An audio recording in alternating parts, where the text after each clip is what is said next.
This is BJJ Hood, tapping into Jiu-Jitsu lives on and off the mats.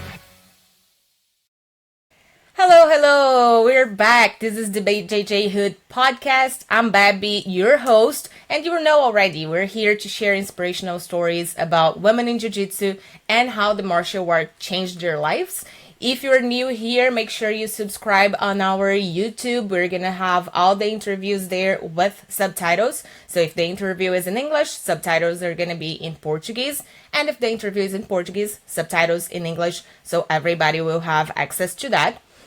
Make sure you follow us on Instagram. That way you're going to have all the information about our interviews, to know who are going to be our guests, and also to leave comments and let us know if you want to hear about somebody else. Follow us on our favorite podcast platform so you also don't miss any new episodes coming out. Your support is really, really important for us. So make sure you give us a follow. You are sharing the episodes that you like. Today, this interview is going to be in Portuguese, so I'm going to switch that right now. If you're an English speaker, just go ahead to our YouTube and you're going to be able to watch that there. Hoje com a gente aqui, a primeira mulher a ser graduada faixa preta e faixa coral no Jiu-Jitsu, Ivone Duarte. Ivone cresceu em Roraima, no norte do Brasil, e se mudou para o Rio de Janeiro aos 14 anos, onde ela começou a treinar Jiu-Jitsu. Ivone, seja muito bem-vinda ao BJJ Hood Podcast. Muito obrigada por aceitar falar com a gente hoje aqui. E eu queria que você já começasse se apresentando, contando um pouquinho da sua história aí desse começo no Jiu-Jitsu. Hello, everybody. I'm Ivone Duarte. É uma honra estar conversando com vocês, forte sobre Jiu-Jitsu. Eu pratico Jiu-Jitsu, como a Bárbara falou, desde os 14 anos.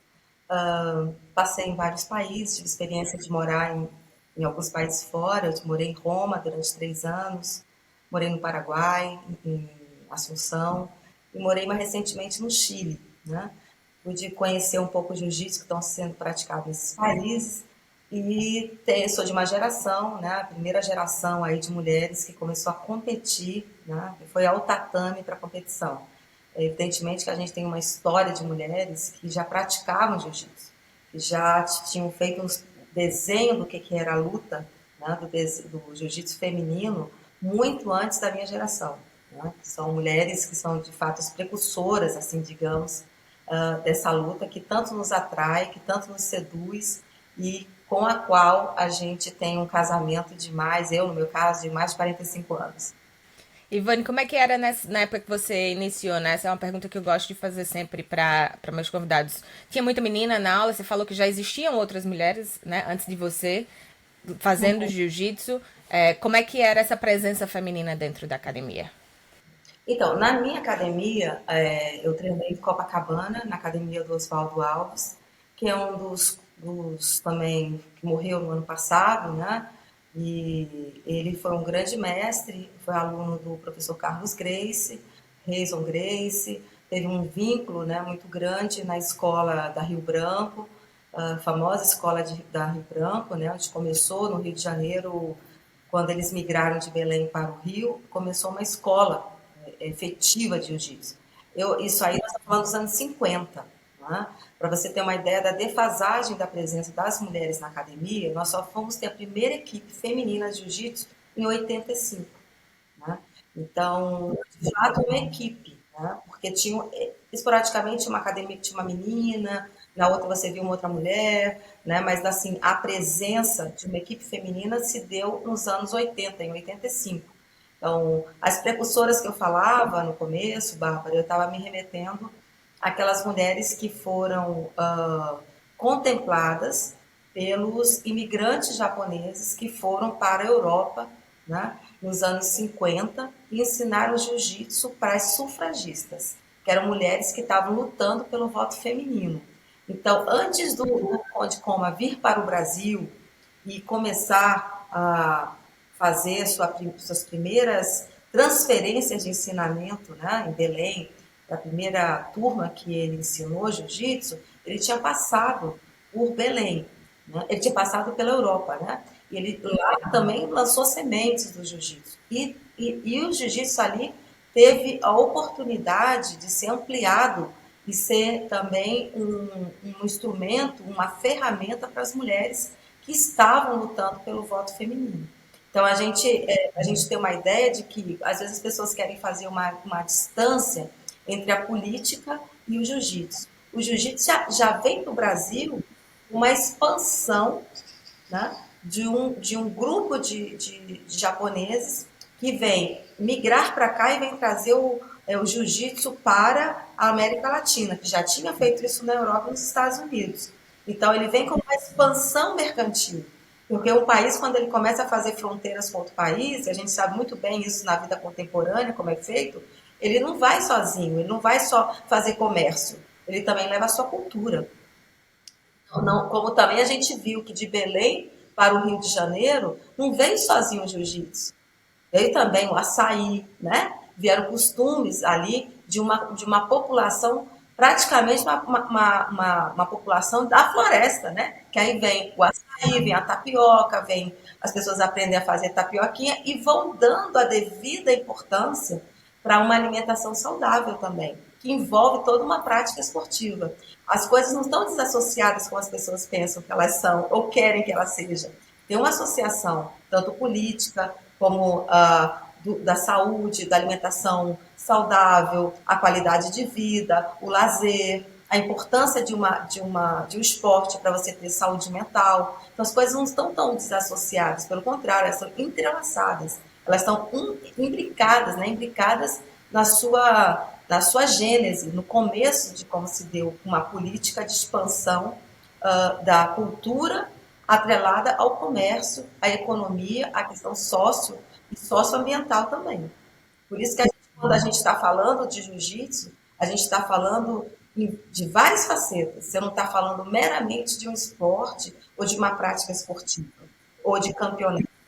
Você está falando também de alimentação, de cidadania, de que um cara que faz esporte tem que ter uma preocupação com a questão ambiental, que tem que ter uma preocupação com a educação, que tem que ter uma preocupação com a questão ética, né? E para nós mulheres, isso a gente até que acha muito natural, porque nós mulheres fomos acostumadas a olhar as coisas com muita abrangência, né? A gente não olha só, não é uma visão muito. Não que os homens sejam, não estou querendo fazer aí uma dicotomia. Estou querendo marcar que para nós, a gente naturalmente, na nossa educação, a gente tem sempre olhado as coisas de uma forma, uma abrangência, né? A gente não olha, a gente quando sai de casa, a gente já pensou como ficaram os filhos, como ficou a mãe, como ficou a comida. E quando a gente vai trabalhar, a gente já olha o conjunto das coisas, né?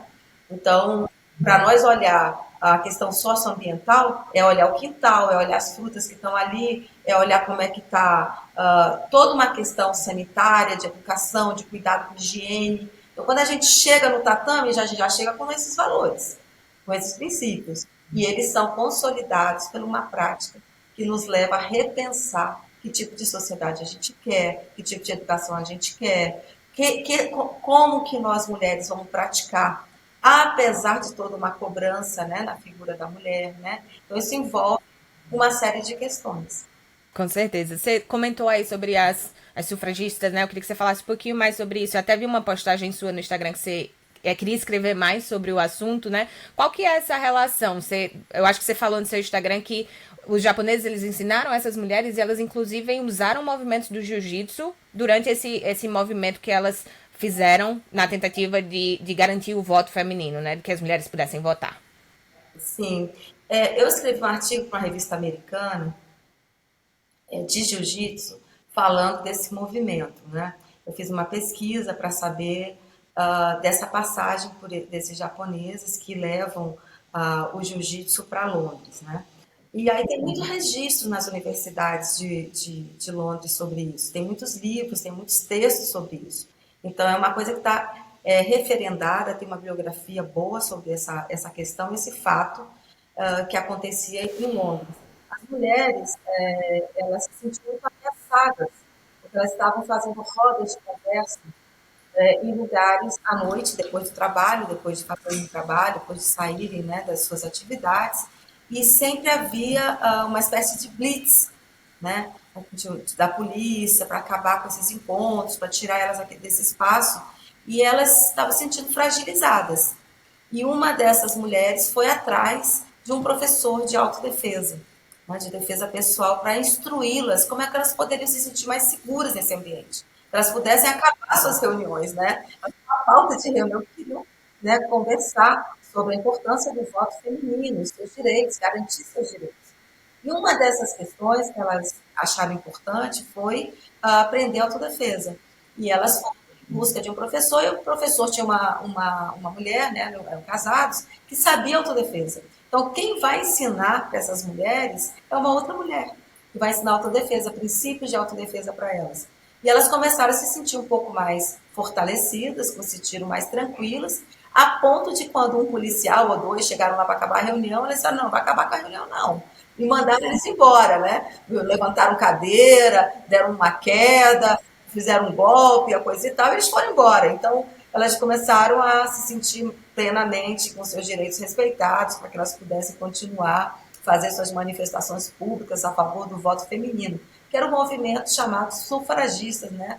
Naquela Londres do, sei lá, do final do século passado, passado não, retrasado, né? Então, 1890, não sei quanto, né? Aham. Começo por volta de 1920, por aí nesse intervalo de tempo. Isso é muito, muito massa, né?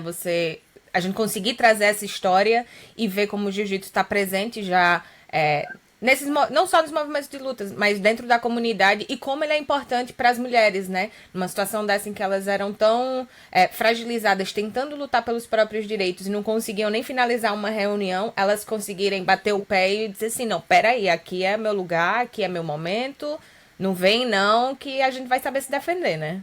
Exatamente. É importante a gente ver como a autodefesa vai criando situações de entre a insegurança e a segurança, entre desproteção e proteção, entre a pessoa não se sentir plenamente garantida em seus direitos e passa a ser uma parte de uma rede de apoio. Ela não pode também, a gente não pode olhar para a autodefesa como sendo a única ferramenta que a gente tem, porque isso nos leva para uma situação de muito risco.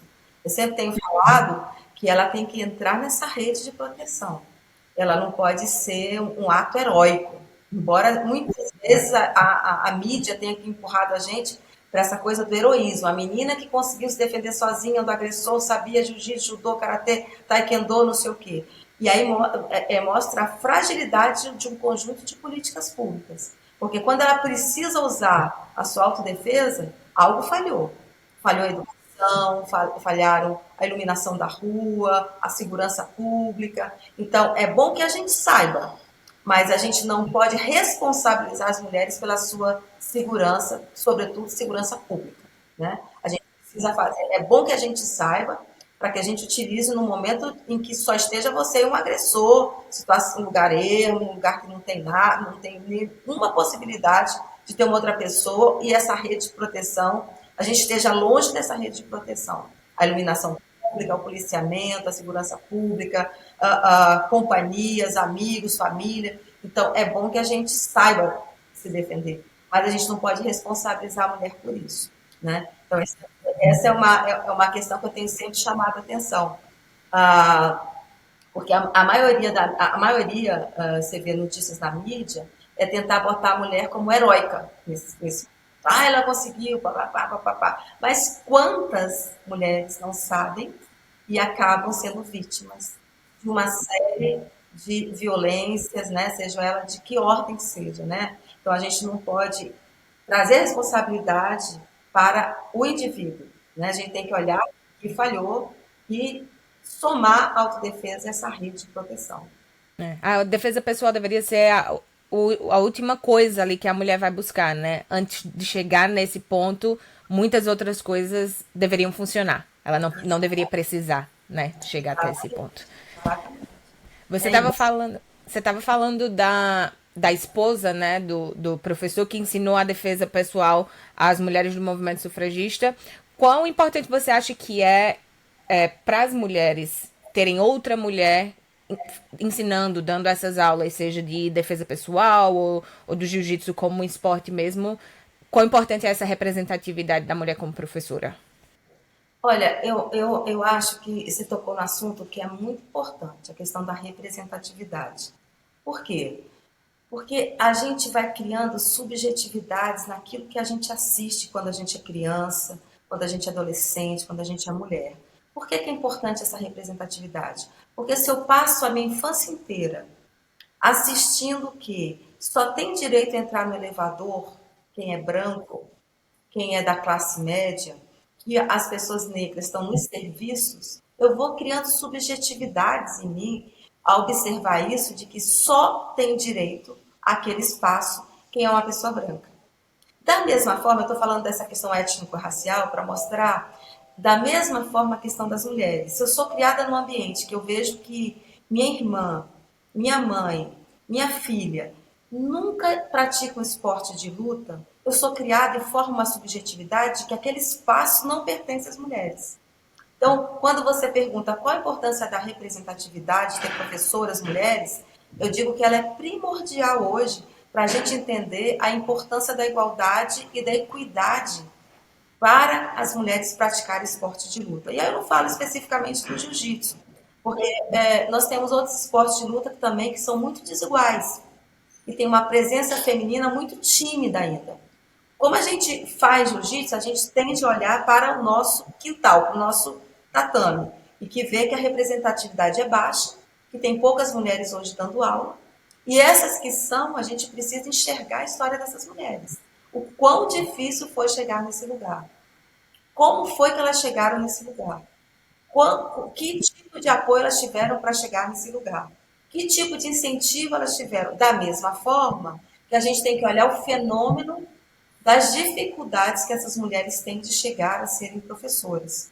Quais são essas barreiras que fazem com que muitas mulheres desistam de continuar a fazer jiu-jitsu? E vão lá até a faixa azul, até a faixa roxa, e de repente você vê, cadê? Sumiu, cadê? Não está mais fazendo. O que são essas barreiras que às vezes são invisíveis?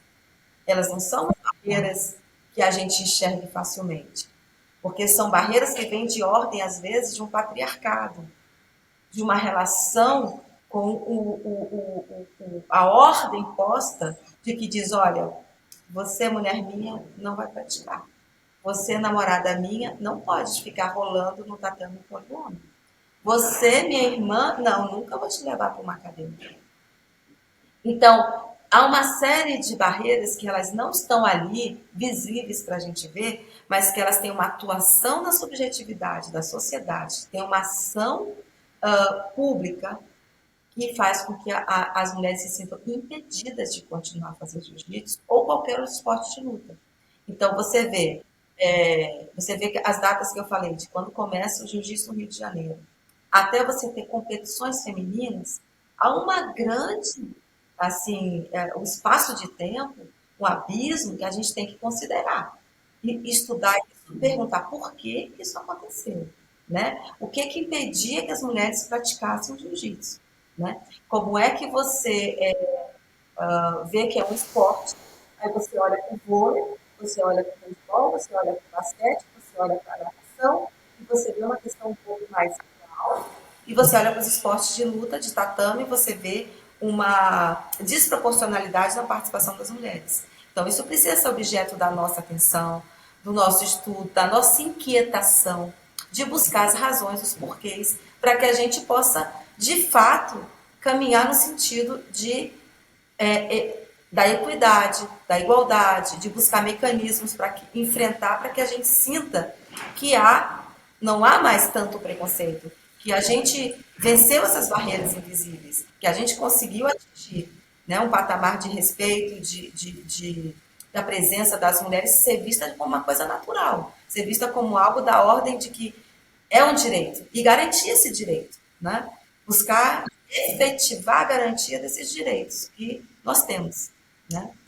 Com certeza. Quando você pensa e você compara, pelo que eu sei, eu posso estar errada, mas você fez outros esportes antes de começar no jiu-jitsu, né? Você lembra qual que era essa diferença, por exemplo, dessas dificuldades que você enfrentou sendo mulher para começar qualquer outro esporte e depois voltado para um esporte de luta, um esporte de agarração, como é o jiu-jitsu? Você lembra quais foram essas dificuldades? Ou se as pessoas falavam alguma coisa para você? Ou na sua família você já tinha, seus irmãos faziam jiu-jitsu, né? Então talvez foi uma transição um pouco mais fácil. Mas ainda assim você chegou a ouvir alguma coisa, a sofrer algum tipo de preconceito? Nos outros esportes, você está perguntando? Comparando, por exemplo, dos outros esportes que você fez, né? E com o jiu-jitsu, né? Como é que você sentia? Qual era essa diferença? Existia um peso diferente por fazer jiu-jitsu? Então, eu sempre fui muito incentivada a fazer esportes, né? Meu pai era um apaixonado por vôlei, basquete, esportes coletivos. Ele sempre gostou muito de esportes coletivos. E eu tive incentivo muito cedo. Eu fiz tudo que a cidade, quando eu era criança, em Boa Vista, me oferecia, eu fiz. Eu estudava em escola pública e tinha lá handebol, basquete, vôlei, natação, ping-pong. Eu gosto de jogar ping-pong até hoje. Até hoje eu jogo ping-pong. Então, assim, todos esses esportes, eu sentia que era naturalizada a presença das meninas em quadra. Os meninos iam assistir o nosso jogo, a gente ia assistir o jogo deles, porque eu competia pela minha escola. Então, como se fazia ponto, né? Então, era importante que a gente ganhasse, porque ia totalizar os pontos junto com os pontos dos meninos lá do basquete, do vôlei, do handebol. Eles nos assistiam, nos incentivavam, eles iam corrigir posição, coisa e tal. Eu nunca senti nenhum preconceito dentro desses esportes coletivos. Nunca senti. Nem na natação, nada disso. Eu fui sentir algum tipo de silenciamento no começo, porque assim, meu pai me incentivava nesses esportes coletivos. Quando eu comecei a fazer jiu-jitsu, ele já não ia tanto, né? Já senti um pouco assim, mas jiu-jitsu, coisa e tal. Mas aí quando ele soube que eu virei campeã, ele já ficou feliz, que ele adorava que a gente ganhar, né? Aí facilita. Facilita. Aí o meu irmão, como fazia jiu-jitsu, o Pascoal, né, o mais próximo de mim, ele foi quem me levou para academia. Então eu tive foi encorajamento dentro da minha casa por parte do meu irmão. Eu tive a mão dele, literalmente, pegando a minha, colocando no tatame, me ensinando as primeiras posições. Então eu não tive esse impacto. Mas quando eu entrei na academia, eu vi que só tinha homem. Tinham duas meninas, depois começamos a formar a equipe feminina. Então, eu senti essa diferença, né? Eu passei a fazer um esporte que majoritariamente era praticado por homens, né? Então, eu senti. E aí, fui sentir também no meu prédio, fui sentir reações em outros espaços. Quando eu falava, eu faço jiu-jitsu. Jiu-jitsu? Como assim jiu-jitsu, né? Eu começo a fazer jiu-jitsu naquele ano, nos anos 80, em que a gente tinha uma comunidade pequena que praticava jiu-jitsu. Não tinha muita gente que praticava jiu-jitsu. Não tinha esse calendário que hoje vocês têm, essa oferta de calendário. Tinha o campeonato do Rio, não tinha nem campeonato brasileiro. Vai ter depois, nos anos 90. Então, a gente tinha o Rio de Janeiro era o celeiro do jiu-jitsu, né? É lá que começa a grande expansão do jiu-jitsu. Então, a gente notava, se você chegava no campeonato de jiu-jitsu, era o quê? 90% eram homens, o tatame era 100%, mas na arquibancada era 90%, algumas irmãs, algumas namoradas, algumas mães, mas era um espaço majoritariamente ah, assistido, promovido, organizado por homens. E como é que foi essa luta aí? Você foi muito importante nessa luta para conseguir esse espaço para as mulheres dentro dos campeonatos, né, de jiu-jitsu, para ter categorias femininas. Como é que foi essa luta na época de conseguir incluir as mulheres dentro do tatame também? Então, a gente estava no momento do Brasil, momento de muito avanço, né, desses espaços para as mulheres. É bom lembrar que a gente está aí, quando começa em 85, a gente está começando uma abertura no Brasil depois de uma ditadura, né? Então, as mulheres começam a falar também em outros espaços. Tinha no vôlei a Isabel garantindo praticar esporte grávida, né? Tinha outras mulheres dizendo, olha, é importante a gente tomar as rédeas daquilo que estão falando em nosso nome, como a questão dos direitos reprodutivos, né? Então, tinham pessoas falando pró-aborto, contra-aborto, estava se começando a tirar o esparadrapo da boca das pessoas, né? A gente está num momento de abertura política. Esse movimento talvez tenha sido eu tenho quase certeza, porque isso bate em mim. Eu estava na universidade, eu estava começando a perceber as restrições nos espaços em que eu frequentava. E um desses espaços era o jiu-jitsu, né? Então, da mesma forma como volta mais cedo para casa, cuidado, olha onde você senta. Ao mesmo tempo que eu já começava a introjetar, né, valores, técnicas, mecanismos do jiu-jitsu, isso faz com que você tente garantir mais direitos. Tinha um ambiente autorizador, né, tinha um ambiente já começando a ser autorizador de avanços de direitos, e tinha, ao mesmo tempo, uma prática de um esporte que diz, espera aí, se eu sei isso, se eu estou aprendendo um esporte, onde é que eu vou ver se ele é bom mesmo, se ele é efetivo? Como é que eu vou fazer para perceber que o que eu estou aprendendo tem efetividade? Eu via meu irmão praticar, ir para o campeonato, ter resultado, e eu dizia, eu não posso. Por que eu não posso? Né? Então, isso faz com que a gente se mobilize dentro da academia, do Oswaldo, com todo o apoio dos nossos colegas de tatame. Então, vamos lá, vamos conversar, papapá, quem sabe? Né? Vocês não podem participar. E aí, num desses campeonatos, a gente tomou à frente a ideia, né? Seguiu a vontade de falar com a Federação do Rio de Janeiro para que eles promovessem um campeonato feminino ou nos incluíssem no campeonato, né? Carioca, para que a gente começasse a fazer o jiu-jitsu, né? Isso é ano de 85, 84, 85, que começam essas conversas. E aí, de fato, eles fizeram um campeonato exclusivo para as mulheres. Era um torneio para as mulheres. Depois eles fazem um campeonato, já incluindo a divisão de mulheres, um campeonato já no Rio de Janeiro, já só tinha faixa azul e faixa marrom. Não existia campeonato de faixa branca, viu? Na minha época isso não existia. Faixa branca, amarela, essa coisa não tinha. Eles começavam a fazer campeonato na faixa azul. Né? A gente vai lutar o primeiro campeonato com uma faixa azul. E como é que foi essa experiência para você de conseguir esse espaço, de chegar lá e conseguir lutar esse campeonato? Eu sei que você ficou aí invicta por anos, conseguiu vários títulos, né? Como é que foi a sensação na época? Olha, o primeiro campeonato, que não é o campeonato da Federação de Jiu-Jitsu mesmo, o primeiro campeonato, quando eu briguei para ter fui lá reivindicar, né, para que a gente participasse, não sei se você sabe, eu estava grávida. Isso é 85, é o ano que nasce meu filho, Pedro, né, que vai fazer agora 37 anos. Portanto, essa reivindicação foi feita há 37 anos.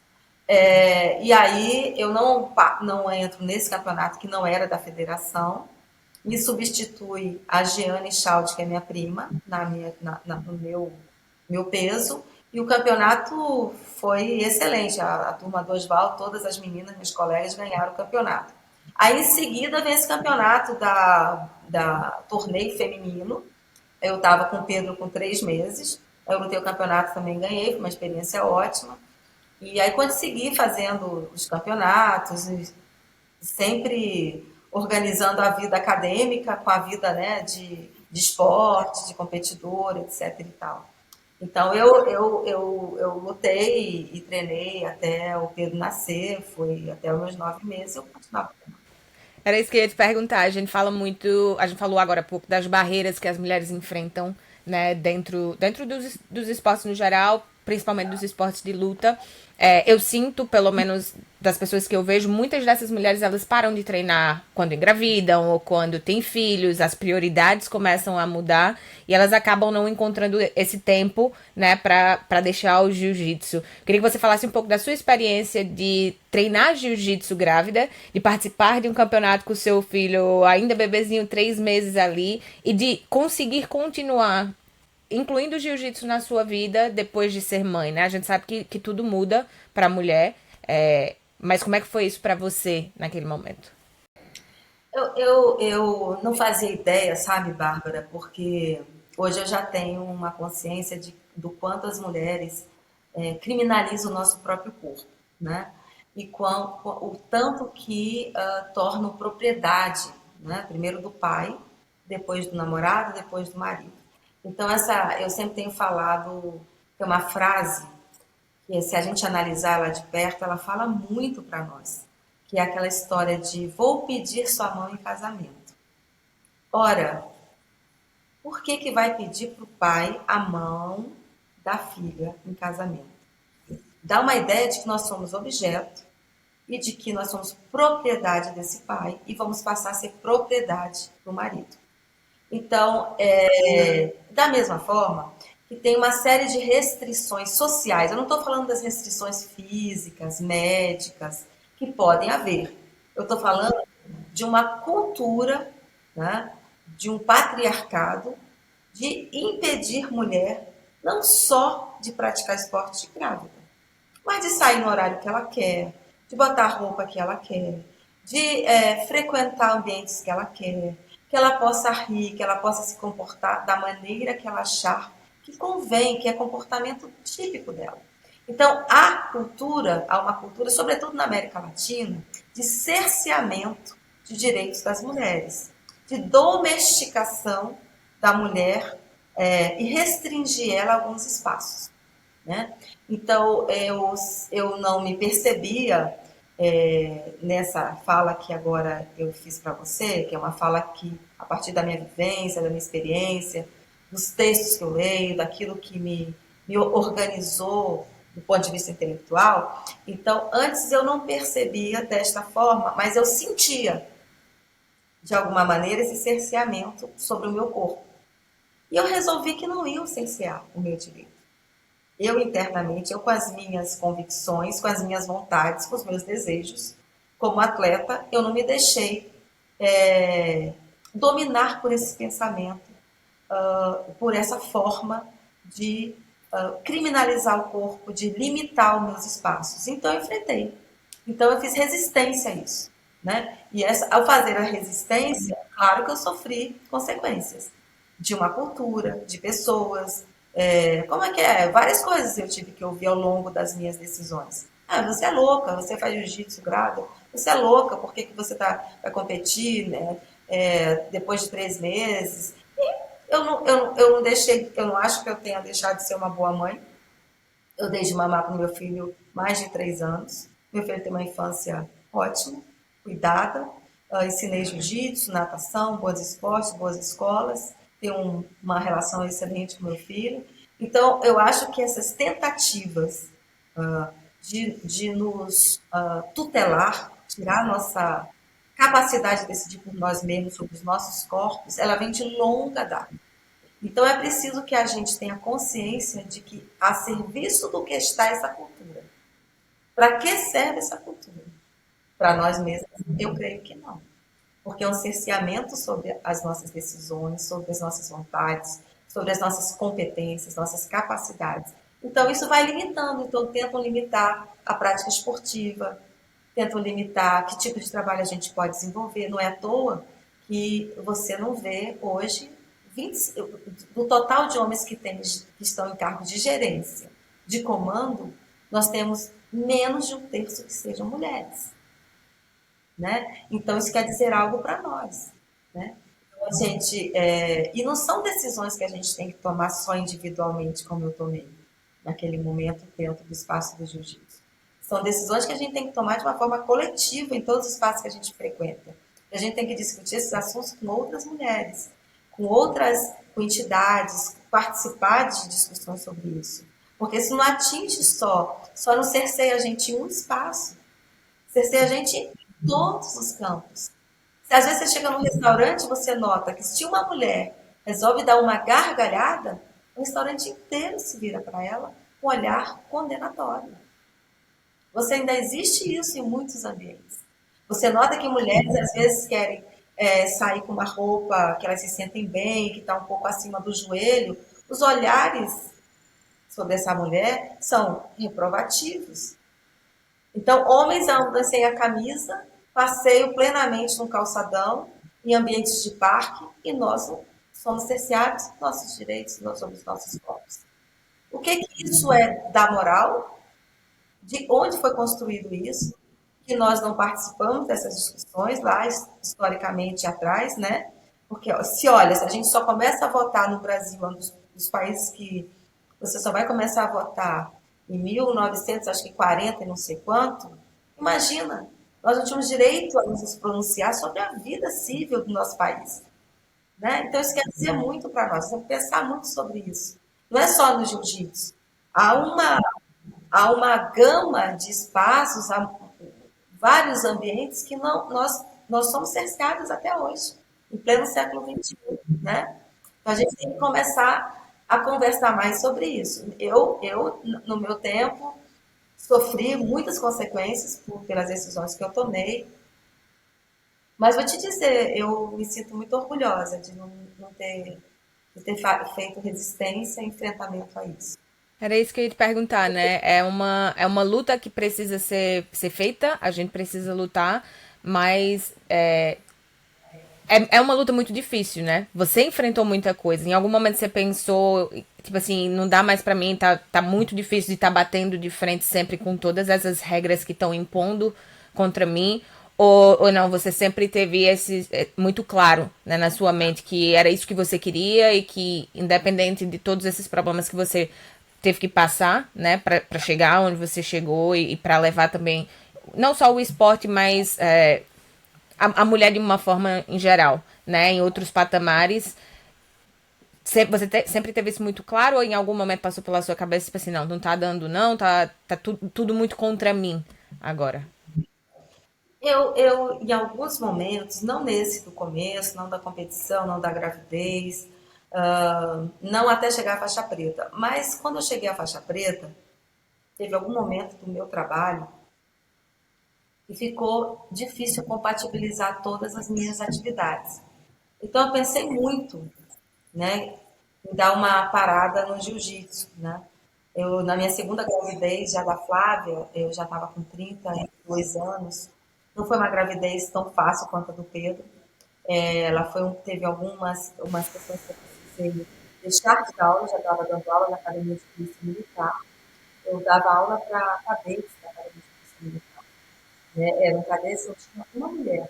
Eu dava aula em 1996. Eu dava aula na Academia de Polícia Militar quando eu engravidei. E aí o teto dessa academia era um teto que esquentava muito. E a gente tem um período em Brasília de muita seca, sabe? Fica um tempo muito seco, muito quente. E de fato não, eu não estava me sentindo muito bem dando aula com 4, 5 meses de gravidez. E aí eu resolvi suspender as aulas e voltei a dar aula quando eu já estava no 8º mês. Aí eu voltei a dar aula fora do tatame, de fora, só dando as instruções. Mas eu suspendi alguns momentos que eu achava, que eu media, né, assim, ritmo de trabalho mais forte, coisa e tal, porque eu dava aula de jiu-jitsu e trabalhava na Câmara dos Deputados. Então, eu tinha horas de trabalho e dava aula em 4 academias de jiu-jitsu, né? E a gravidez. Então, e isso, em dado momento, ficou incompatível com o momento que eu estava vivendo. Mas eu medi as consequências, eu vi se isso para mim era. É porque eu sou mulher, como que é isso? Não, estou grávida também, né? Sua mulher fica grávida mesmo, né? Sim. Então não vai dar para fazer isso, né? Agora eu vou ter que dar uma paradinha, porque esse teto está muito quente. Vou parar um pouco, depois eu volto. Então eu fiz isso. E tive muita tranquilidade nessa decisão. Voltei depois de um tempo, eu tinha muitos alunos, e 2 alunos meus seguiram dando aula. A gente conversava pelo telefone, depois eu voltei a dar aula. Já quando a Flávia tinha 2, 3 meses, eu tinha voltado. Levava ela para academia, dava de mamar ali, conversava, brincava. E diminuí o ritmo das aulas nesse período que minha filha tinha 1, 2 anos. Realmente eu diminuí, dava aula em 4 academias, em muitas turmas, diminuí o ritmo. Acho que essa questão, eu também não queria, sabe, Bárbara, entrar naquela cilada. A gente vive algumas ciladas como mulher, né? Então, aquela de que, é uma mulher multifacetada. Nossa, como ela faz coisa. Não, A super heroína, né? não, Faz tudo. gente. Né? Não. Porque arrumaram esse título pra gente para explorar mais a gente, né? Aham. Então, a gente tem que dizer, olha, não, isso aí não vai dar, é assim distribuir, sabe? Com muita tranquilidade, porque essa história de ficar dizendo, não dou conta, parará, parará, não. A gente precisa ter tempo, né? Tempo de qualidade também. A gente precisa usar o tempo também livre da gente para ser livre e não ser apenas aquele tempo de descansar para voltar a trabalhar, porque aí é um dispositivo do próprio trabalho, faz parte dessa exploração. Então a gente precisa saber usar e se organizar, né? Porque tem uma paixão aí envolvida. O jiu-jitsu é uma paixão, não é não? Você não faz jiu-jitsu, não se sente assim plenamente sugada por aquela força, por aquela vontade de estar no tatame. Existe isso, né? Com É certeza. real. Com Então, certeza. acho que o tempo também vai ajudando a gente a organizar melhor as coisas. É. Eu acho que o mais importante que você falou foi uma decisão sua, né? Ninguém impôs a você de que qual era a hora certa de começar, qual era a hora certa de parar. Você percebeu dentro das suas necessidades, dentro das necessidades do seu corpo, da sua mente, qual era o melhor momento para você manter as aulas, manter esse ritmo tão acelerado, porque é muito. Você dá aula em 4 academias, fora um trabalho que você já tenha, fora o trabalho de casa, que a gente sabe que enfim, você já tinha um filho, né? Então, eu acho que o mais importante de tudo é isso. Você soube qual era o seu momento de parar e o seu momento de voltar, e não foi ninguém de fora que veio e impôs isso pra você, né? E, Ivone, quando você fala de seus filhos, né? Conta um pouco dessa relação também de você. Seus filhos fazem jiu-jitsu, eles fizeram você conseguir ensinar? Os meus filhos fizeram jiu-jitsu, treinaram jiu-jitsu comigo, treinaram essa academia. Eu dava aula numa turma para criança e adolescente, numa dessas academias. O Pedro fez muito tempo jiu-jitsu comigo. Depois ele resolveu fazer outros esportes, né? Nadou, fez crossfit, gosta sempre de malhar. O bom que eu acho, sabe, Bárbara, é que eu introduzi o esporte na vida deles como um dispositivo de saúde. Isso para mim que é fundamental. Agora, eles escolhem quando praticar, passar tempo sem fazer, de vez em quando à vontade bota um kimono, ou faz outro esporte. O bacana que eu acho é a gente conseguir fazer com que eles entendam que é um dispositivo de saúde fazer esporte, sabe? Eu acho que isso está segurado. E agora eu estou fazendo isso com o meu netinho. Eu tenho um neto de 4 anos, e ele faz judô, né? Já pratica um pouco de judô, já faz jiu-jitsu comigo, já brinca comigo, já diz, vovó, eu vou fazer o sotogai. Eu acho uma graça. E aí já aprendeu a fazer rolamento, já está fazendo alguns movimentos. Então acho que o bacana é isso, a gente conseguir mostrar o esporte como, de fato, uma ferramenta, um dispositivo de saúde para a vida deles, né? Como é pra você, como avó, ver o seu netinho já conseguindo fazer, né, essas posições? Eu acho que eu tô começando a dar um pouco de aula, a ensinar algumas coisas, e é muito prazeroso pra mim ver quando eu consigo ensinar alguma coisa a alguém e eles conseguem fazer direito.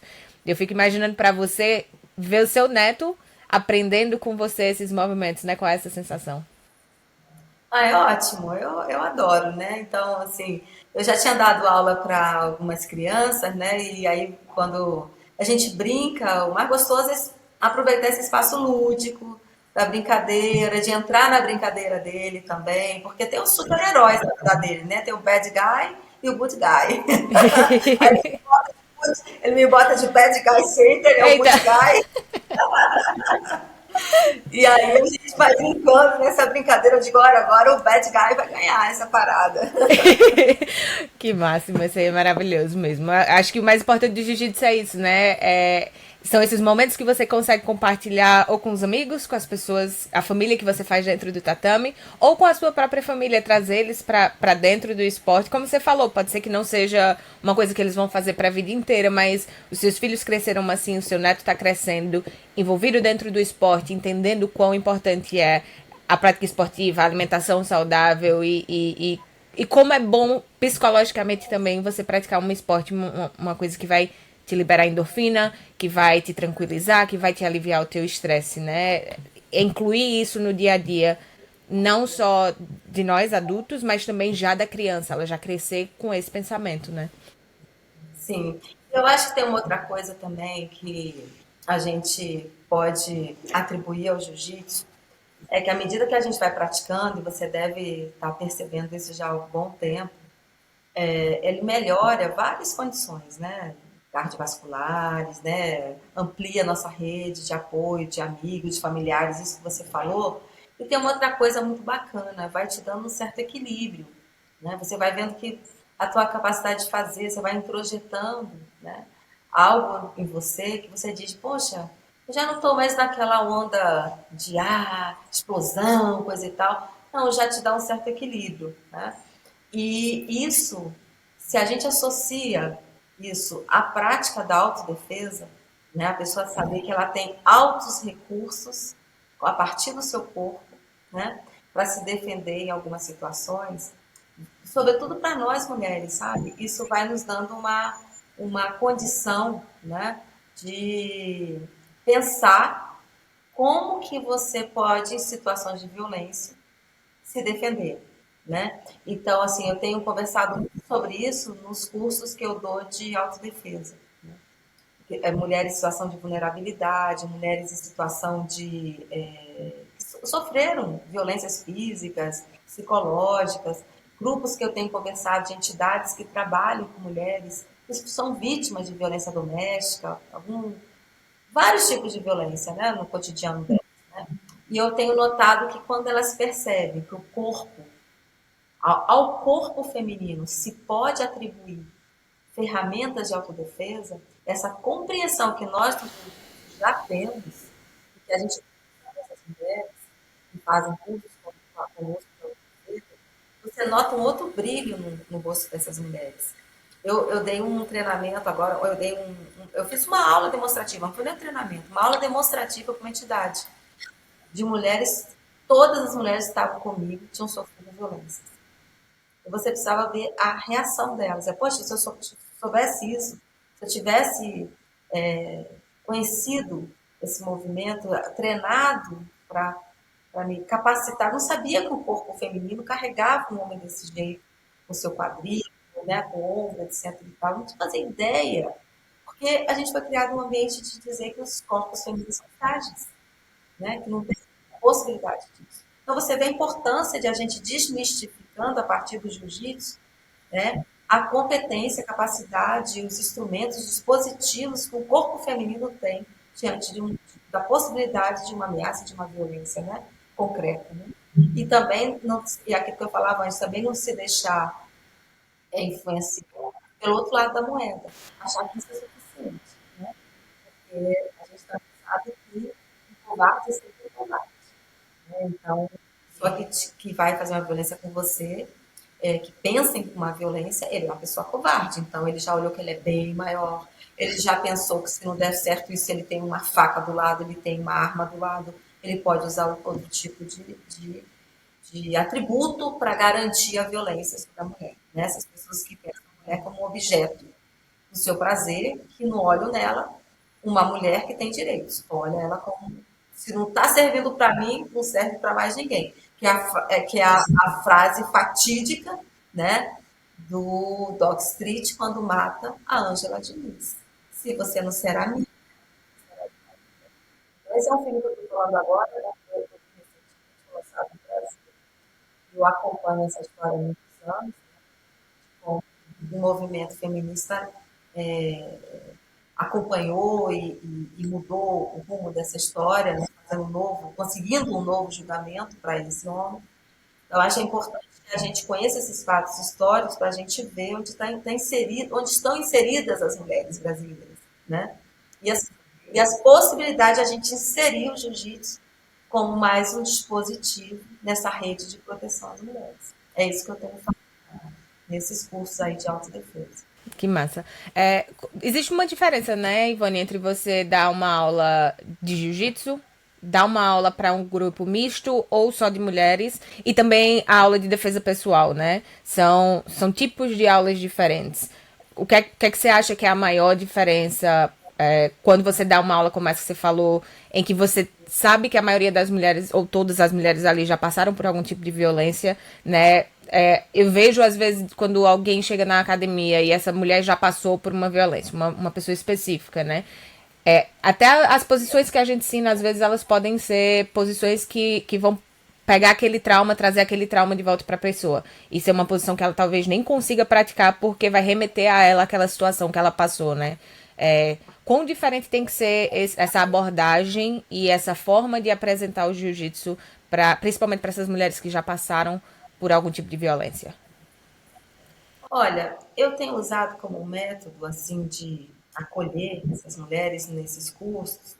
Primeiro, eu faço uma roda de conversa. Primeiro, eu vejo até onde elas querem falar, até onde elas querem se colocar, onde não querem se colocar, né? Porque a gente tem que respeitar o momento e esse tipo de envolvimento ou quanto o episódio de violência ainda está muito vivo, né? Ainda está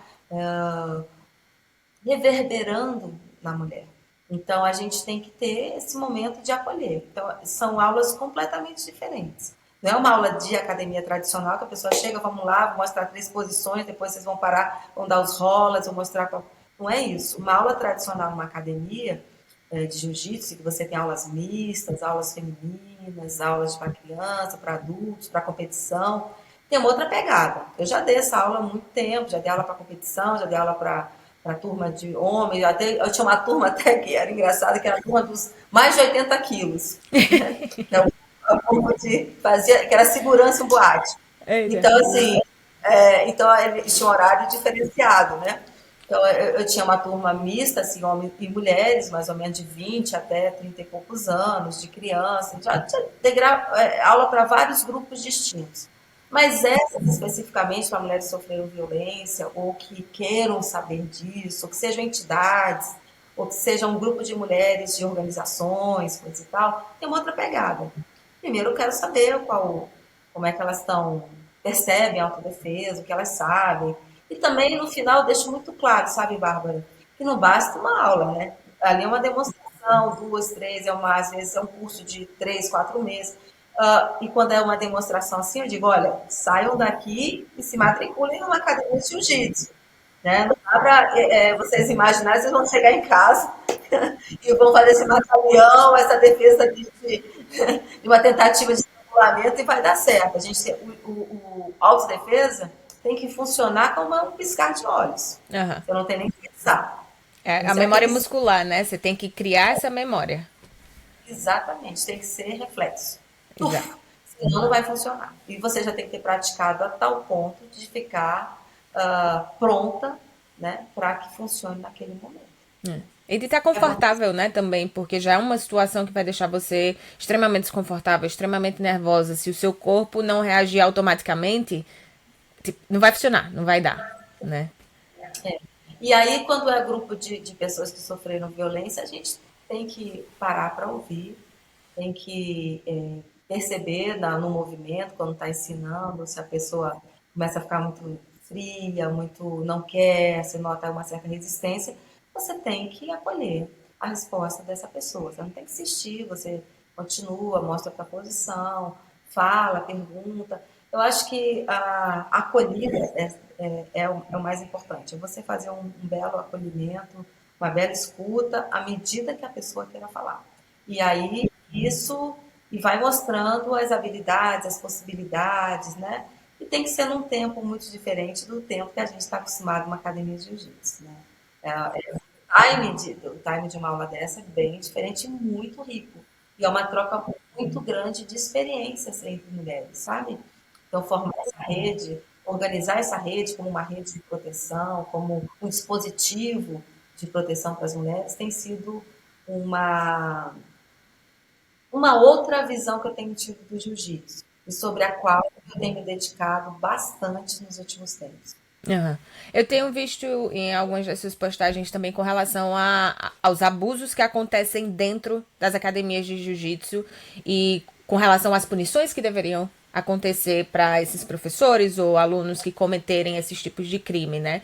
É, como é que você vê esse cenário hoje? A gente escuta, e eu acho que a gente escuta muito menos do que o que realmente acontece, como em qualquer tipo de abuso contra mulheres. Eu acho que é a situação que a gente vive, por exemplo, dentro das academias. Se tem um professor faixa preta que ele abusa de alguma aluna, né? Enfim, pode não ser um abuso sexual completamente, mas essa agressão, mesmo que seja uma agressão mais psicológica, dele estar nessa posição de professor, de faixa preta, de uma autoridade, né? É muito difícil muitas vezes para essa aluna para ela conseguir denunciar. Como é que você vê todo esse cenário? Eu acho que eu vi você falando também que você estava tentando encontrar formas de ajudar essas mulheres, né? Abrir umas portas para que essas mulheres se sentissem mais à vontade. E também com relação à questão da punição para esses professores, né? Deles serem banidos, deles não poderem competir, talvez deles perderem as próprias academias. Como é que você acha que seria o ideal, né? Que deveria ser feito isso? Eu sei que é muito difícil da gente chegar no local ideal, a gente não chegou nisso com relação a abuso no geral dentro de casa, é muito difícil, muito complicado, mas qual que seria esse cenário ideal dentro do jiu-jitsu? Olha, a gente idealizar que formas a gente tem hoje de evitar, né, que aconteça e quando acontece, que medidas a gente pode tomar, eu acho que a gente tem que, primeiro, pensar que o espaço do jiu-jitsu ele é mais um onde que possa ocorrer violências contra as mulheres. Então, aquilo que eu penso para outros ambientes é a mesma coisa que eu penso para o jiu-jitsu, né? Então, vamos dizer que haja assédio sexual no trabalho, no escritório. Então, o que a pessoa que sofreu assédio, a gente só vai saber que aconteceu esse assédio, que a maioria desses assédios são feitos a portas trancadas, quando não tem outras pessoas, só está a vítima e o agressor. Então, a gente só vai saber se essa pessoa resolver fazer a denúncia. Para ela fazer uma denúncia de uma violência, ela precisa de apoio para isso. Muitas vezes passa pela ordem da emocionalidade, questões psicológicas. Ela pensa em fazer, depois ela fica com medo. Ela não se sente garantida que quando ela faz a denúncia, que vai haver consequências, se vai virar contra ela, porque muitas vezes se vira contra a mulher. Os dispositivos do patriarcado, que eu falava, eles muitas vezes garantem que aquela mulher que denunciou passe a ser vista como merecedora da violência porque ela estava com a roupa ABC dela, ou D, ela deu mole. Então essa questão, ela precisa, e a própria legislação que a gente tem, quando começa uma denúncia numa delegacia até que chegue ao final, às vezes demoram 2 anos. Tem medidas intermediárias, como o distanciamento do agressor, né? Tem várias questões. Mas, de fato, a mulher às vezes não quer ficar exposta publicamente, dizer que fez a denúncia. Ela pode fazer até não, pode ser garantido se ela não falar para mais ninguém. Mas muitas vezes ela falar sobre isso, ela se expõe publicamente como sendo a pessoa que sofreu uma violência. E a gente pode até falar que nem foi estupro, mas o cara passou a mão em mim. O cara abusou dessa forma. Então, a mulher não quer se expor a isso, não quer dizer que ela foi vítima disso. Então, todos os dispositivos do patriarca, do machismo, nesse caso, são colaboradores para que a mulher não fale. Eu conheço casos de mulheres que chegaram aí à delegacia, se encorajaram, denunciaram, e que o delegado ou a delegada, com uma visão de você tem certeza que vai fazer isso? Sempre desconfiando da mulher, né? Sempre desconfiando da mulher e se encorajando ela. Assim, você não vai fazer as pazes depois, você não vai retirar, você não sei o quê. Então, nós não temos hoje, é o que eu falava, é toda uma cultura. São todos os dispositivos que protegem o machismo. São todos os dispositivos que protegem essas práticas. Então, o que eu acho que no mundo do jiu-jitsu equivale para o mundo fora do jiu-jitsu é que a gente vá mudando essa cultura. É mais lento, mas é um trabalho que tem mais substância, que tem mais conteúdo. É a gente ir mudando os espaços onde a gente está. Essa conversa que a gente está tendo, a conversa que você tem na academia, a conversa que você tem em casa, nos nossos microespaços. Porque foram essas coisas que fizeram a gente avançar politicamente, a gente avançar nas conquistas, nas garantias de direitos das mulheres. Então, a gente precisa ir falando disso no conjunto dos lugares que a gente frequenta. Seja igreja, seja trabalho, seja família, seja instituições, seja clube, né? Então, tem espaços.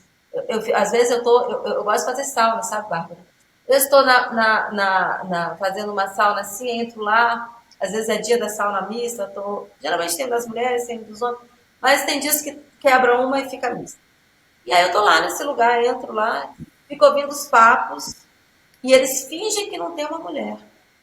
Eu tenho que dizer, opa, eu tô aqui, vocês vão continuar com esse papo aí, eu tenho que me colocar, sabe? Então, isso requer da gente uma certa, não é coragem não, mas é uma consciência crítica do papel que a gente tem que cumprir numa sociedade como a nossa. E quando eu falo nossa, quando eu falo da América Latina, eu também posso falar dos Estados Unidos. Porque as mulheres também não atingiram ainda esse patamar de igualdade de direitos nos esportes, não são patrocinadas da mesma forma que os homens, não têm os mesmos cargos de chefia que os homens. A maioria das empresas americanas também ainda não coloca mulheres, é um pouco melhor que a gente, mas também tem um machismo ali muito bem ficado, muito bem consolidado nos Estados Unidos. Né? Então, a gente precisa olhar que isso não é um problema só nosso de Brasil. Né? Então, a gente precisa trocando, fazendo esse intercâmbio de posições, se aproximando de espaços em que a gente se sinta plenamente respeitado e saber como esse troço aí avançou para isso. Como foi para ter um mínimo da presença das mulheres? Isso que você me perguntou, no vôlei, no basquete, você sentia isso, Ivone? Assim, isso rolava? Né? Então, o que eles fizeram? Foi esse avanço nessas áreas, sabe? Que é para a gente tentar conseguir chegar num patamar minimamente de garantia desses direitos, de participação, de igualdade de pagamento das bolsas nos campeonatos, né, nos espaços em que as mulheres. A mulher fica aqui, mas só fica ali na mesa anotando. Por que ela não é a árbitra principal? Ela não tá, a luta dela não vai para o espaço principal. Por que nas federações você não tem a presença das mulheres, um certo equilíbrio nos cargos? Né? É isso. A gente tem o incômodo que dá na gente, a gente tem que coletivar, levar para um coletivo, né? Não adianta a gente trabalhar sozinho, sabe? A gente tem que, né, ir trabalhando junto com outras mulheres. Eu acho que você falou uma coisa muito importante também. As mulheres elas não ocupam esses espaços de poder. E talvez esse seja uma das coisas que a gente tem que fazer. Começar a ocupar, procurar o nosso espaço lá também. Que essa é uma das formas da gente ir quebrando essas barreiras aos poucos, né? Como você mesmo falou, em várias situações, não é só do jiu-jitsu, a gente tá trazendo da nossa vida cotidiana e no jiu-jitsu é um espelho, acontece da mesma forma, né? Eu acredito que nós mulheres, a gente não tem essa igualdade, não, a gente tá muito distante ainda de atingir essa igualdade com os homens, não só dentro do jiu-jitsu, fora também. Então no jiu-jitsu não seria diferente, né? Então se a gente começa a... Agora eu vi que eu falta responder um pedacinho da tua pergunta, que é assim, como seriam essas punições, né? Sim. Então, eu acho que uma vez transitado, julgado, que a pessoa de fato cometeu uma violência contra a mulher, contra a criança, contra qualquer pessoa, né? E ela de fato, ela tem que ter uma instituição ou a sua própria academia que diga, olha, não dá. Você não. Da mesma forma que eu digo que o médico que pratica um estupro, um ato de violência, ele também não pode ter a certificação pelo Conselho de Medicina para praticar, fazer a prática da medicina.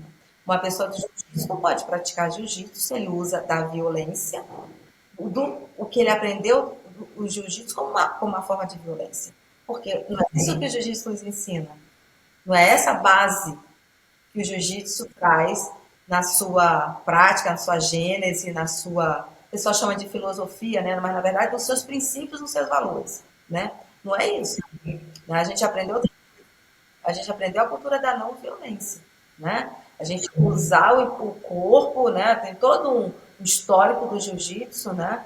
Para evitar arma de fogo, para evitar a prática de violências, usar a defesa do corpo, usando o outro para parar a violência do agressor e não para eu me tornar uma pessoa violenta.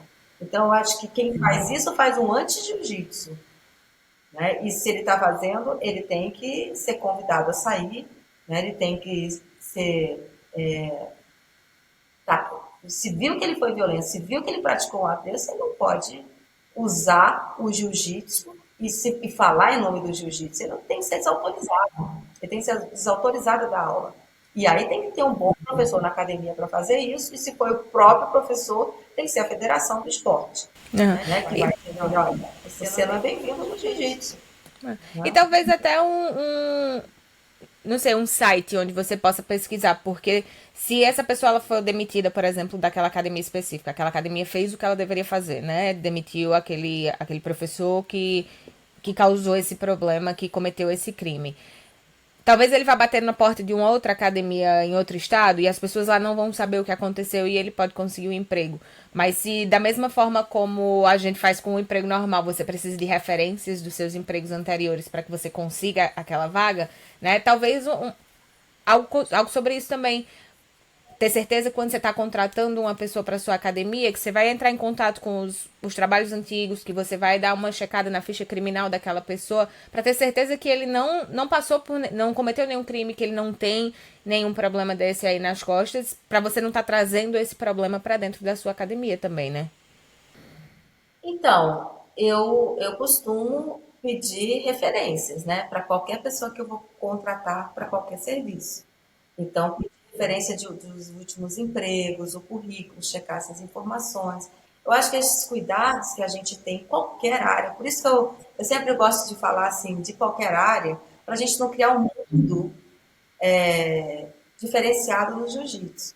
Se a gente luta por igualdade de mulheres carro-chefia, nós lutamos também por igualdade no jiu-jitsu. Então, isso como uma linha, como um horizonte para nos guiar, então, nessas questões. Então, eu não vou falar de exclusividade no mundo do jiu-jitsu se eu também penso, na hora que eu vou contratar uma cuidadora para minha mãe, uma técnica de cuidado para minha mãe, eu vou atrás de saber onde você trabalhou, vou falar com as pessoas com quem trabalhou, vou pedir o currículo, vou me certificar no conselho de enfermagem se ela está inscrita, porque ali ela pode sofrer as sanções e penalidades da categoria dela. Então, eu acho que esse é um cuidado que a gente tem que ter quando a gente contrata qualquer pessoa, né? Então, nós não estamos aparteados da sociedade, nós não estamos aparteados da lei por praticar jiu-jitsu. Nós estamos submetidos às mesmas leis que regem, né, uma vida em comum, né, na sociedade, né? Então, eu tomo esse cuidado. Agora, a gente pode ser surpreendido por alguém que faça algo que não deve fazer. E aí você tem que dizer, olha, lamento, mas você não é bem-vindo na minha equipe, você não é bem-vindo na federação, se for o caso de uma federação, né? Porque é incompatível violência, abusos, assédios dessa ordem nesse espaço. Mas você tem que ser firme. Você Tem tem que que ser ser firme. jiu-jitsu nessa hora. Você tem que É. usar o jiu-jitsu nessa hora. Mas não É. violência. Tem que ser casca grossa nessa hora também, né? Não adianta ser só dentro do tatame, né? Esse momento é que é importante mesmo. A gente tava falando, Ivan, você comentou da questão, né, da presença das mulheres como árbitros dentro da federação, de tendo esse espaço. Eu sei pelo menos que para você ser árbitro você precisa de certificação, né? Quão importante você acha que passar por certificações, de ter no currículo certificações da federação, de cursos, de aulas, são importantes principalmente para as mulheres e para que elas possam ocupar esses espaços, para elas mostrarem que elas também têm qualidade, né? Para dar aula, tem qualidade para ser árbitro, tem qualidade para gerenciar alguma coisa dentro do esporte. Sim, acho fundamental que a gente tenha a oportunidade de fazer os cursos, as reciclagens, capacitações de árbitro, de nivelamento técnico. Acho que toda hora a gente tem que estar aberto ao aprendizado e que tenha que ser oportunizado para as mulheres da mesma forma que oportunizam para os homens. Isso é ponto pacífico. A gente tem que garantir esse mesmo direito que os homens têm e tem que estar lá tais árbitras, tais, né, cursos, e que seja inclusive promovido pelas mulheres os cursos, né? Mulheres com muita competência técnica que possam dar esses cursos e essas capacitações. Isso para mim já devia estar naturalizado. Já Com certeza. estão perdendo tempo. Com certeza. A gente falou um pouco, você falou sobre isso antes também, né? Da questão dos pagamentos das lutas que deveriam ser iguais, enfim, para os homens e para as mulheres. Eu não sei se eu estou errada, mas eu acho que nos primeiros campeonatos que você participou, você teve algum tipo de suporte de alguma marca, né? De já te patrocinar? Como é que era esse cenário antigamente? Mudou muito para o que é hoje ou a gente ainda tá meio que no mesmo barco ali? Não, eu nunca tive patrocínio, nunca fui patrocinada. Na minha época, assim, os patrocínios eram raros, os Aham. homens tinham, nós mulheres não tínhamos patrocínio nenhum. Quem promoveu esse campeonato foi uma marca de biquíni, esse primeiro torneio. E aí Então ela acho que foi fez isso que eu essa. me confundi. Eu achei que eles que tinham te patrocinado pra competir, mas não, foram eles que fizeram o torneio todo. Eles fizeram o torneio. Aí no final do torneio eles deram, claro, um conjunto de guarda-sóis, deram os biquínis, cangas para as campeãs do torneio. Mas Aham. assim, patrocínio nunca tive. Na minha época isso era impossível para as mulheres, não tinha nenhuma mulher patrocinada, não. Como é que você vê hoje isso mudando, né? A gente vê hoje que algumas das mulheres elas vivem do jiu-jitsu com patrocínio, né? Estão começando a conquistar esse espaço, né? Acho ótimo, acho que é um avanço. Tem que garantir equidade, tem que garantir igualdade entre as mulheres e os homens, nos patrocínios. Tem lutas belíssimas tecnicamente de mulheres, que não eu acho assim que eu sempre achei isso, não vou falar exclusivamente do jiu-jitsu, mas sempre achei que você assistir uma luta, um vôlei feminino, você é capaz de observar mais a técnica do que assistindo um vôlei masculino. Para não polemizar, vou explicar por quê.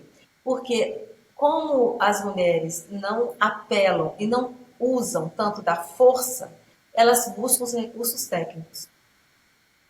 E aí fica mais bonito plasticamente você ver um vôlei feminino do que o masculino, pelo menos para mim. Então, no jiu-jitsu, eu também acho isso, sabia? Eu gosto de assistir as lutas das meninas porque você vê a qualidade técnica com muito mais clareza e nos homens, embora tenha muita luta técnica e tenha, né, se sobrepõe a técnica, evidentemente, mas eu prefiro assistir os campeonatos femininos. Concordo com você também. Ivane, para a gente encerrar um pouquinho, aqui uma última pergunta que eu queria fazer para você, né? Sobre os seus projetos. Eu sei que você tem um projeto dentro da universidade que você ensina jiu-jitsu para as mulheres, para LGBTs. Quais são esses projetos que você tem hoje, além das aulas de defesa pessoal para essas mulheres que passaram por algum tipo de violência, né? Quais são esses outros projetos? É dentro só da Universidade de Brasília? Você tem esse projeto em outras universidades no Brasil? Como é que tá hoje em dia? Então, esse foi o primeiro projeto que eu fiz junto com a professora Tatiana Leonço, professora da psicologia da Universidade de Brasília. Ele faz parte de um tripé que tinha roda de conversa sobre o espaço acadêmico, sobre o que acontecia ali de violências, de questões da ordem de violências psicológicas, físicas, etc. e tal, para acolher melhor, para receber melhor esse aluno. E aí eles introduziram o teatro, roda de conversa, teatro e autodefesa. Que inicialmente, Bárbara, a gente chamou ele de defesa pessoal. Depois eu andei vendo os conceitos e defesa pessoal, assim, rapidamente para te falar, tenho me distanciado mais desse conceito e ido mais para autodefesa. Porque a autodefesa é a questão dos recursos que você própria desenvolve para se defender, né? Assim, a grosso modo. E a defesa pessoal, você pode contratar até um segurança para fazer sua defesa pessoal. Você pode ter um guarda-costas, né? Então, como eu quero insistir com a autodefesa, né, os recursos que a gente possa ter, né, técnicos, né, esses dispositivos que a gente aprende no jiu-jitsu para se defender, eu tenho falado de autodefesa. Então, eu introduzi a autodefesa na universidade para esses segmentos que você já citou, e depois esse projeto foi replicado na Universidade Federal de Roraima, lá com uma abrangência maior, foi psicologia, antropologia, economia, outros departamentos se envolveram, e para migrantes, para indígenas, mulheres em situação de violência e LGBTQI+. E agora esse projeto ele foi uma outra pegada, foi um projeto para mulheres que são funcionárias da ONU, né? Para também que viajam muito para países em conflito, etc. e tal, lugares ermos. Tratamos um pouco sobre essa questão de capacitá-las para a situação de segurança e autodefesa. Tem um projeto que eu acho bem legal, que é com população indígena, para eles têm uma questão de se autoproteger, fazer sua autodefesa, né, da sua comunidade. Então eu fui lá para um lugar lindo chamado Raposo Serra do Sol, lá em cima, lá em Roraima, com 300 indígenas e que desses 20 eram mulheres também estão envolvidas nesse grupo de autodefesa. Aí fizemos vários movimentos falando um pouco disso, de quais são os conceitos de defesa, de autodefesa de comunidade. Perguntas dificílimas, algumas que eu não soube responder. Como é que se defende Rio, defesa pessoal no Rio, defesa na Eita. canoa, defesa. Então eu falei, vamos pensar também questão de autodefesa em situação rural, né? Que é um desafio Aham. para nós. E Sim, vamos é uma... conversar com outras pessoas que já desenvolveram esse tipo de conceito, de mecanismos, né, um conjunto de técnicas. Então, eu tenho feito em outras universidades diálogo para organizar, e estou me voltando agora para escrever alguns artigos sobre essas experiências, né, e organizando em algumas instituições que fazem um trabalho belíssimo trabalho de acolhimento e ensinar autodefesa para mulheres vítimas de violência. Eu Que tenho me massa. pegado um pouco aí, e os meus alunos antigos também da velha guarda, faixa preta, são polícias, hoje já são coronéis. A gente de vez em quando se encontra e faz um treino, e se junta no tatame. Então, tem sido gostoso. Que massa. Muitos projetos pela frente aí agora. Coisa boa. Espero que você possa voltar no futuro para falar quando seus artigos estiverem publicados, esses novos projetos saindo. É muito maravilhoso para mim, que sou nova no jiu-jitsu, né? Eu tenho menos de 10 anos de jiu-jitsu, ver o tanto que você já fez, né? E o tanto que a gente pode fazer. Essa geração que tá vindo agora, minha geração, o quanto a gente ainda precisa e quanto que a gente pode trabalhar para isso, né? A gente que é apaixonado pelo jiu-jitsu, a gente que quer ver o esporte crescer e que quer ganhar mais espaço cada vez mais, como você mesma falou, tudo depende da gente e a gente precisa tomar esse espaço pra gente, abrir essas conversas, né? O que eu tô tentando fazer um pouco com esse podcast é abrir esse espaço pra gente poder conversar sobre as coisas boas, coisas que incomodam, coisas difíceis também, dentro do esporte, não só pra nós mulheres, mas de uma forma geral também, principalmente pra nós mulheres, mas de uma forma geral, né? Ivone, muitíssimo obrigada pelo seu tempo hoje. Eu sei que você tem uma agenda aí super corrida, mas eu fico muito feliz, muito grata de você ter encontrado um tempinho para falar com a gente. Para encerrar agora, eu queria que você deixasse uma mensagem para as meninas, aquelas que estão pensando em desistir de jiu-jitsu, para aquelas que talvez ouviram falar de jiu-jitsu, mas ainda não sabem se deveriam começar ou não. O que é que você falaria para elas hoje? Então, primeiro eu quero falar para você, Bárbara. Quero falar que é importantíssimo ter esse canal que você está abrindo de comunicação, de discussão, de diálogo sobre jiu-jitsu, a participação feminina. É uma das formas de a gente desmistificar, de a gente mudar um pouco essa cultura, né, do que a gente falou. Quero te parabenizar por essa iniciativa, acho fantástico. E quero dizer para você que eu espero uma visita sua aqui. E eu quero que você venha, porque eu não vendo minha caneca e mando, não, ó. Coral, jiu-jitsu. Eu não mando, não, assim. A pessoa tem que vir comprar e conversar comigo. Ah, eu vou Porque eu não, sim. não quero comércio. É uma forma de a gente conversar sobre jiu-jitsu. E aí eu tenho vendido isso para alguns projetos que eu estou tocando aí para frente. Então tem essa canequinha e tem para quem gosta de um jiu-jitsu. Falar de jiu-jitsu no combate ao fascismo também tem essa caneca. Tá Perfeito, bom? então. Espero muito quando eu estiver no Brasil a gente consiga se encontrar. Então, de novo, muitíssimo obrigada, Ivone. E qual é a sua mensagem para as meninas? Assim, eu acho que a mensagem para as meninas é que elas não desistam de fazer jiu-jitsu por quaisquer razão que não seja da vontade delas.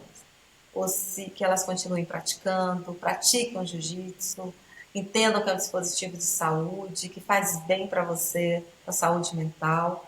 É uma prática que abre um leque de possibilidades de amigos, de saúde, de a gente se sentir mais plena, mais competente, mais capaz, que a gente introjeta valores muito legais. O jiu-jitsu é dispositivo de saúde. Pratiquem. Abraço para Maravilhoso. vocês. Muito obrigada, Ivone. Para você que está ouvindo esse episódio, já compartilha com alguém que precisa ouvir a história da Ivone. Isso ajuda a gente a chegar em mais pessoas, né? Super importante para a gente poder continuar esse trabalho. Não esquece de seguir a gente no Instagram como BJJ Hood Podcast e no YouTube também com o mesmo nome, BJJ Hood Podcast. A gente vai sempre ter legendas lá em português ou em inglês, dependendo aí da entrevista, né? Segue a gente na sua plataforma favorita de podcast para não perder nenhum episódio. Vejo vocês na próxima. Tchau, tchau. Thanks for listening. Would you like to share your story? Email us at bjjhoodpodcast@gmail.com. You can also follow us on Instagram at bjjhoodpodcast.